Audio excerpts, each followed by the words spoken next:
Bem-vindos ao Doxa e Episteme. Hoje temos mais um episódio do bloco Filosofando em Casa, com o tema A Paz Perpétua, de Kant.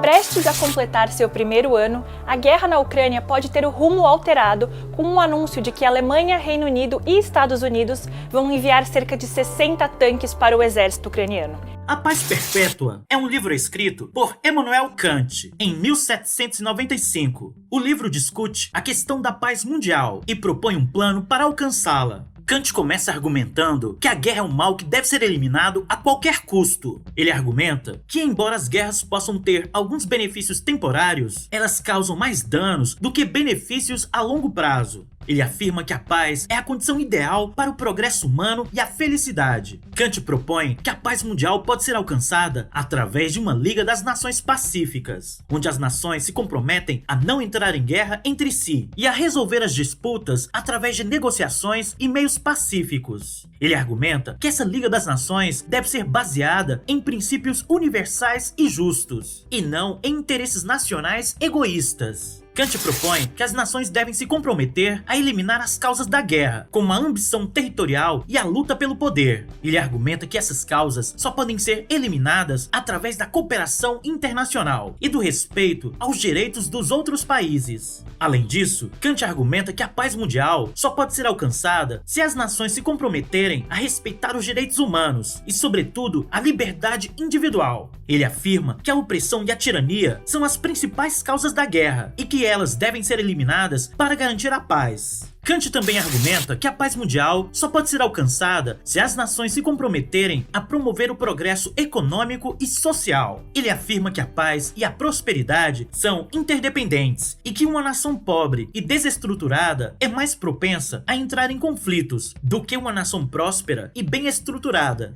O autor também propõe que as nações devem se comprometer a respeitar a soberania dos outros países e não interferir em seus assuntos internos. O autor também propõe que as nações devem se comprometer a respeitar a soberania de outros países e não interferir nos seus assuntos internos. Ele argumenta que a intervenção estrangeira é uma das principais causas da guerra e que ela deve ser eliminada a todo custo. Kant também propõe que as nações devem se comprometer a desarmar e a reduzir suas forças armadas. Ele argumenta que a redução do armamento é essencial para garantir a paz mundial, pois diminui a possibilidade de conflitos e ajuda a economizar recursos que podem ser usados para promover o progresso econômico e social. Outro ponto importante levantado por Kant é a importância da educação para a construção da paz mundial. Ele argumenta que a educação é essencial para formar cidadãos responsáveis e conscientes de seus deveres e responsabilidades. Ele argumenta que a educação é a chave para promover a compreensão e a tolerância entre as nações e ajudar a eliminar as causas da guerra. Por fim, A Paz Perpétua é um livro importante que traz uma visão idealista e otimista de como a paz mundial pode ser alcançada. Embora algumas das propostas de Kant possam parecer utópicas, ele fornece uma base teórica sólida para entender as causas da guerra e os meios para evitá-la. Ainda hoje, seus argumentos são discutidos e aplicados em discussões sobre a paz e resolução de conflitos. Dito em poucas palavras, segundo Kant, a realização de uma paz duradoura é possível mediante o compromisso das nações em respeitar os direitos humanos e, sobretudo, a liberdade individual, combatendo as causas da guerra, cooperando entre si, reduzindo o armamento e respeitando a soberania de outros países, além de promover o progresso econômico e social. Essas propostas são fundamentais na crença de que as pessoas possuem a capacidade de superar seus instintos egoístas e violentos e agir de acordo com princípios universais e éticos. Certa vez, Albert Einstein perguntou a Sigmund Freud por que existia a guerra. De acordo com relatos, Freud respondeu que a guerra era o resultado da natureza humana, incluindo instintos agressivos e tendências egoístas. Segundo Sigmund Freud, o impulso de morte é uma força presente em todos os seres vivos. Se manifesta como uma tendência a retornar à inatividade e ao repouso. Ele acredita que essa força é responsável pelo desejo de autodestruição e pela busca de prazer na destruição de objetos externos. Ele argumentou que o impulso de morte é um componente importante da vida humana e que é necessário encontrar meios de controlá-lo e canalizá-lo de maneira construtiva para evitar a violência e a autodestruição.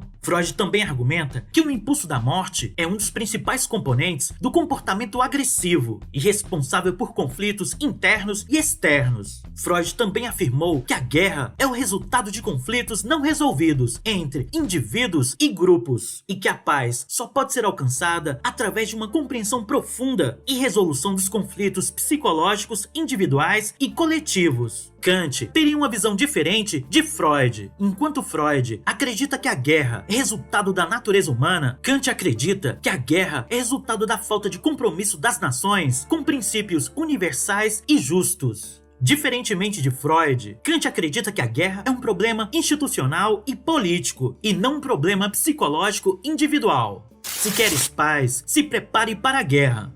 Kant diria que o ditado "se queres paz, se prepare para a guerra" é uma contradição e um paradoxo. Ele argumentaria que a preparação para a guerra e a busca pela paz são objetivos opostos e que não é possível alcançar a paz seguindo essa lógica. Ele argumentaria que a preparação para a guerra só aumenta o risco de conflitos e não garante a paz. Ele defende que a paz deve ser alcançada através de negociações e meios pacíficos e não pela predisposição para o conflito. A ideia de Nações Unidas tem relação direta com a paz perpétua de Kant, pois é uma tentativa de implementar as propostas de Kant para alcançar a paz mundial. A Organização das Nações Unidas foi criada em 1945, logo após a Segunda Guerra Mundial, com o objetivo de prevenir conflitos e promover a cooperação entre as nações para resolver problemas internacionais. A ONU se baseia no princípio de que as nações devem trabalhar juntas para resolver problemas e evitar conflitos através de negociações e meios pacíficos. E isso é semelhante à proposta de Kant para a criação de uma Liga de Nações Pacíficas, onde as nações se comprometem a não entrar em guerra entre si e a resolver as disputas através de negociações e meios pacíficos. Além disso, a ONU também se baseia em princípios universais e justos, como respeito aos direitos humanos e a liberdade individual, e busca eliminar as causas da guerra, com a ambição territorial e a luta pelo poder, através da cooperação internacional e do respeito à soberania dos países, que é também uma proposta de Kant. Contudo, a Organização das Nações Unidas, a ONU, é considerada ineficiente em contribuir para a paz mundial, e isso se deve a várias razões. Uma delas é a falta de poder executivo e a capacidade de forçar as nações a cumprir suas decisões. A ONU é uma organização baseada em consenso, o que significa que as decisões precisam ser tomadas por unanimidade, o que pode tornar difícil obter ações concretas e eficientes em casos de conflito. Outra razão é a falta de capacidade financeira e recursos para implementar suas decisões. A ONU depende de contribuições voluntárias dos seus membros para financiar suas operações, o que limita sua capacidade de atuar em situações de crise. Outra razão é a falta de coerência e unidade entre seus membros, devido a diferentes interesses e objetivos políticos e econômicos. Em resumo, a ONU é considerada ineficiente em contribuir para a paz mundial, devido à sua falta de poder. Então é isso. Conclusão. O livro de Kant é uma reflexão valiosa e idealista sobre como alcançar a paz mundial, e ele nos lembra que é possível e necessário alcançá-la através da cooperação e do respeito aos direitos humanos e do compromisso com os princípios éticos universais. Ainda hoje, seus argumentos são discutidos e aplicados em discussões sobre a paz e resolução de conflitos, e é uma leitura importante para aqueles interessados em entender as causas da guerra e como evitá-la. Espero que vocês tenham gostado desse vídeo, e se vocês tiverem alguma dúvida, comentem abaixo. E se vocês quiserem saber mais sobre o assunto, posso fazer mais vídeos. E não se esqueçam de dar um like, assinar o canal e compartilhar com os amigos. Um forte abraço e vitória sempre!